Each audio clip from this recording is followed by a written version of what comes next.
Spooky, unexplained occurrences take place all over the world every day. Most of these instances go unnoticed or are simply never spoken of. Reddit, however, is a far less forgiving place and is home to tons of crazy internet mysteries. Today, we take a look at 5 unsolved mysteries of Reddit. Number 5. Freaky AM radio recording.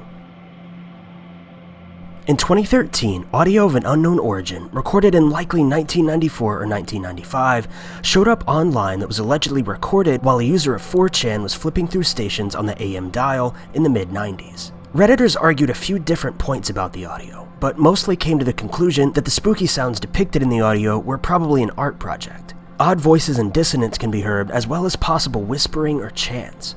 The 4chan user states, "Back in 1994 or 1995 when I recorded this off of the radio, I told myself I'd never make a copy of the tape, having freaked myself out. But it's been sitting in the back of a desk drawer and in the back of my mind for 16 years now, and now I'm curious." The weird stuff starts about 16 seconds in. Around 1995, I was 15. I used to stay up late in my room listening to the radio on a boombox with an integrated tape recorder. I'd dial through the stations, and when I heard something interesting, I'd hit record for a while, then move on. One night, I came across this. I don't think this was the beginning of the broadcast, but I caught a lot of it. Right at the end, an announcer says that the station I was tuned to was WKCR 89.9 New York. There are a bunch of names and dates in there, but I've never run into anything else like this. Take a listen.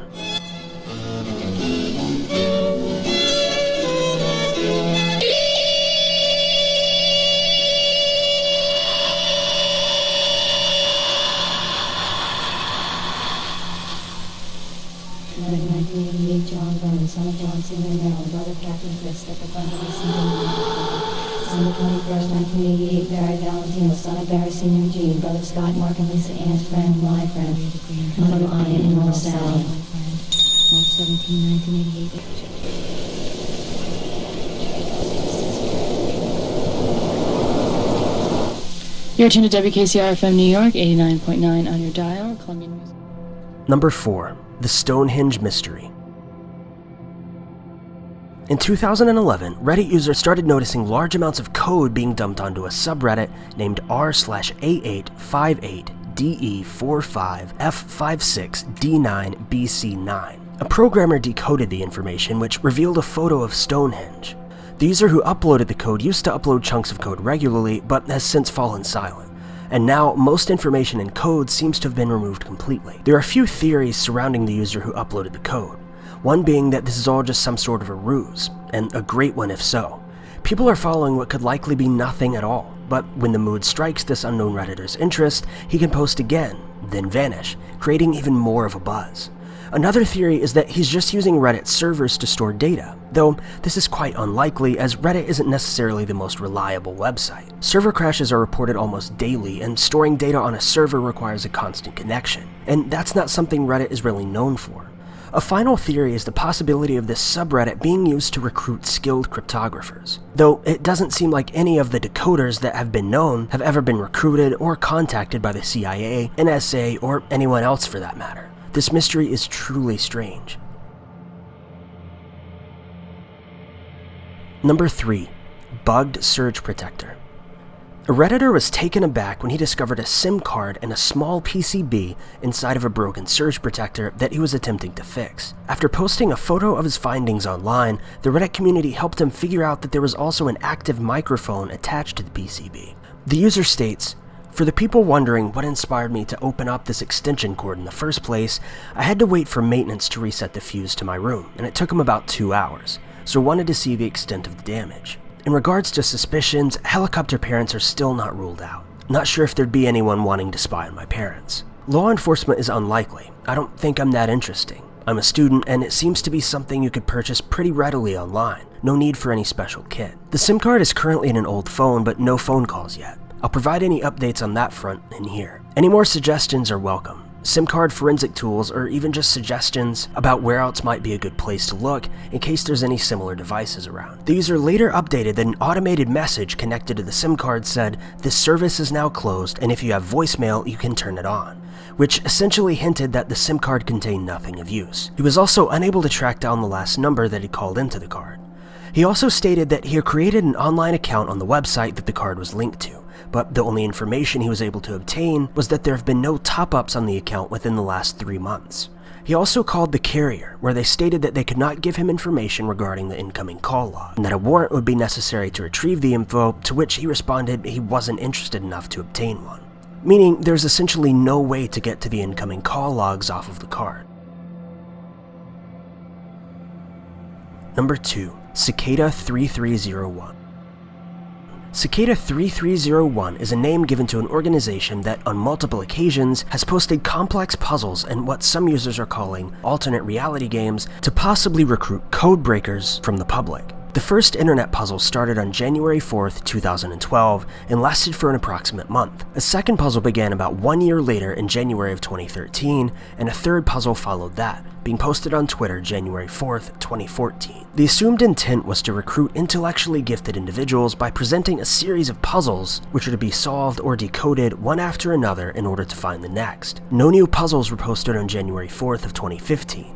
However, surprisingly, a new puzzle was posted on Twitter on January 5th, 2016. In April of 2017, a PGP signed, or encrypted message was found stating, "Beware false paths. Always verify PGP signature from 7A350904. Message explicitly denies the validity of any unsigned puzzle as recently as April 2017.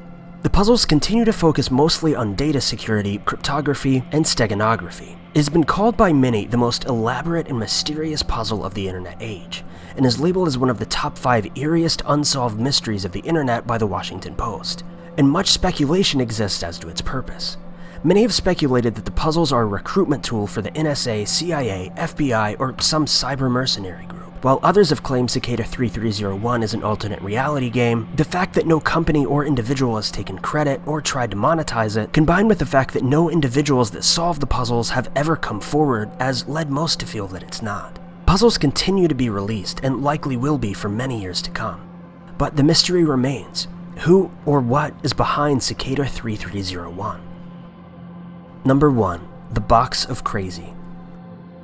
A Reddit user named TransStopDan, or Dan Wickham, posted multiple photo galleries to a subreddit in 2013, showcasing a strange wooden box full of various papers on which were strange drawings and texts. The box measures approximately 2 feet by 3 feet, or 0.75 meters by 1 meter, with a handle at the center and clasps on either end. Its eerie contents, contrasted by its clean, bland design, have earned it the name The Box of Crazy. TransStopDan began to document his experience with digging through the box, which he says he found in the trash.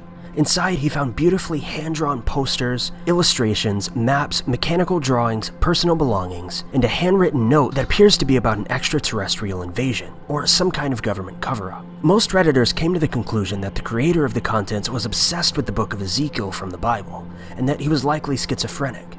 The author of the notes and drawings was revealed to be Daniel S. Christensen from St. Petersburg, Florida, though he's also identified as Nesna It Cirque. It was later found out that he had a sister named Eva who lived in Denmark, and it's believed that Christensen was born on or around November of 1904 and died in September of 1994. Judging by the box's contents, it appears that Christensen endured some sort of awakening, or enlightenment if you will, on July 7th, 1977.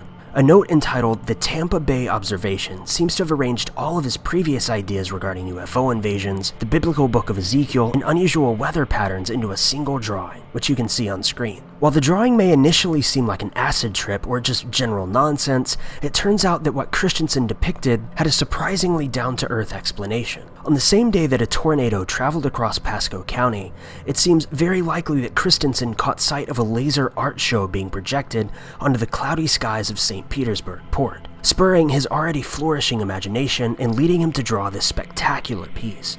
Sadly, there isn't a whole lot of factual information regarding this box out there, so I'm interested to hear what you guys think.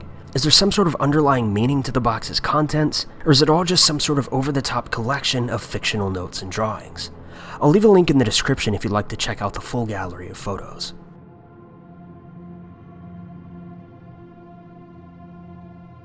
Thank you guys so much for watching. If you liked what you saw, be sure to hit that like button. Also, be sure to subscribe and check out our channel for all of our future videos.